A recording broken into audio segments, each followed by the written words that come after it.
La entrevista fue realizada por Alexander Markavix y traducida del inglés al español. 1. El mundo en el que vivimos está cambiando rápidamente. Justo después del brote global del coronavirus en 2020, el Foro Económico Mundial anunció su nuevo plan, el llamado Gran Reseteo, para reiniciar la globalización y transformar la economía mundial y todas las sociedades del mundo. Uno de sus cerebros, Klaus Schwab, proclama la cuarta revolución industrial y promete un crecimiento exponencial como nunca antes hemos visto. ¿Qué opina de las promesas de Schwab y del FEM? ¿Están basadas en hechos o se trata más bien de un mito que sirve para vendernos un nuevo comienzo de la globalización?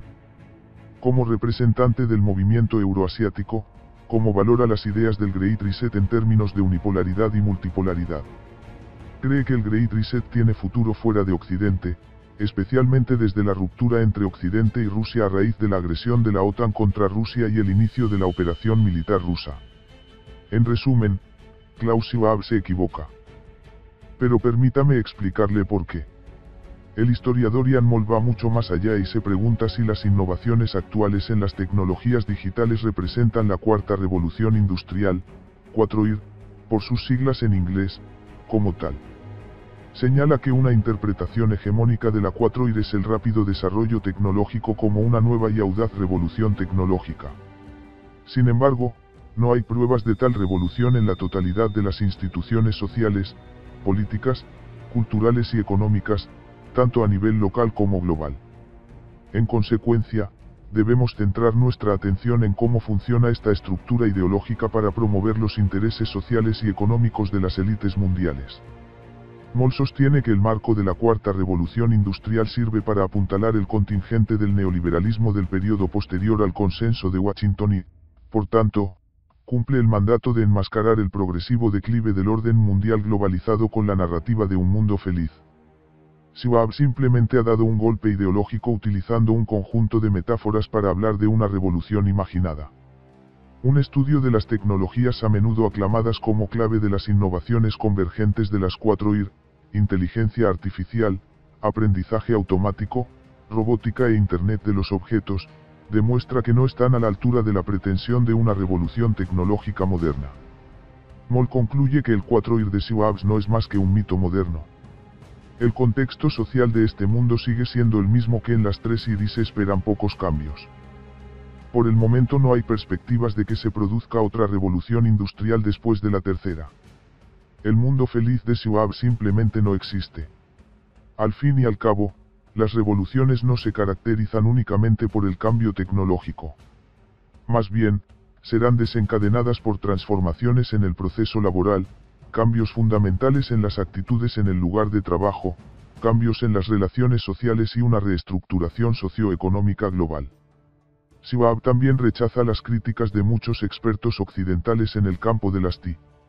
Se limita a utilizar un mito que se adapta a su agenda política y que es muy útil para el cártel de globalistas neoliberals. Sí, el Great Reset tiene que ver con la multipolaridad y es importante señalar que este concepto se está promoviendo de forma muy intensa durante el momento multipolar. Representa un intento de imponer la unipolaridad en todo el mundo con un nuevo pretexto. Y veo que muchos, especialmente en los llamados países en desarrollo, lo entienden muy bien.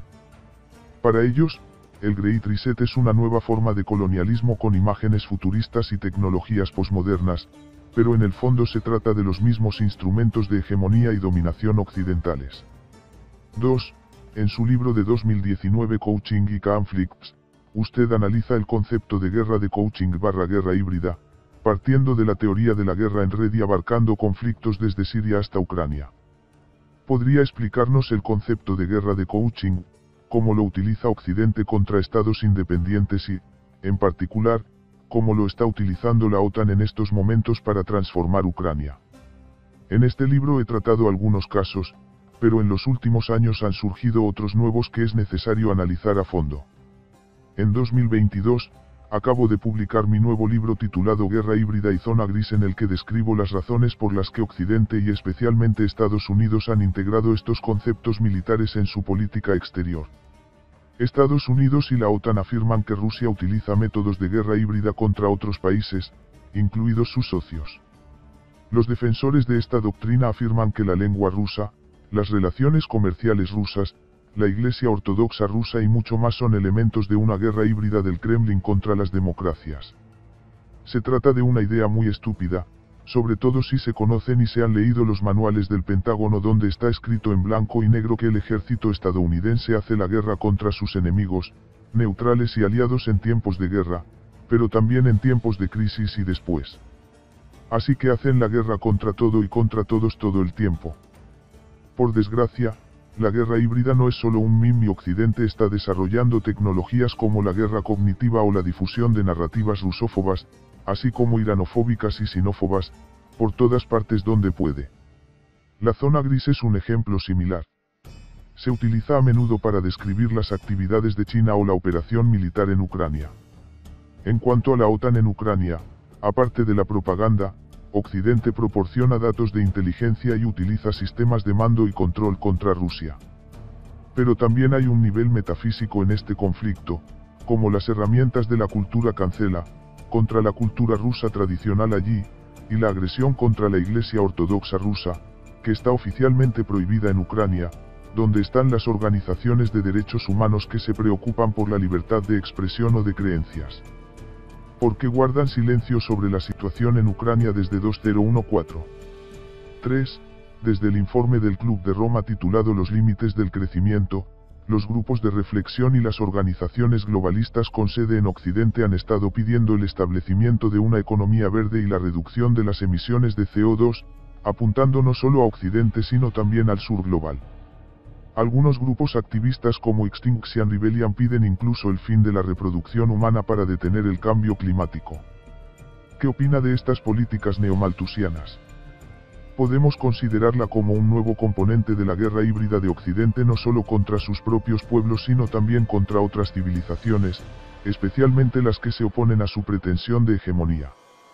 Los mejores ejemplos de la política neomalthusiana son las raíces artificiales del coronavirus y las locas ideas de globalistas como Bill Gates, con su implicación en las grandes empresas farmacéuticas en la manipulación de datos, y Klaus Schwab y su pervertido club de negocios.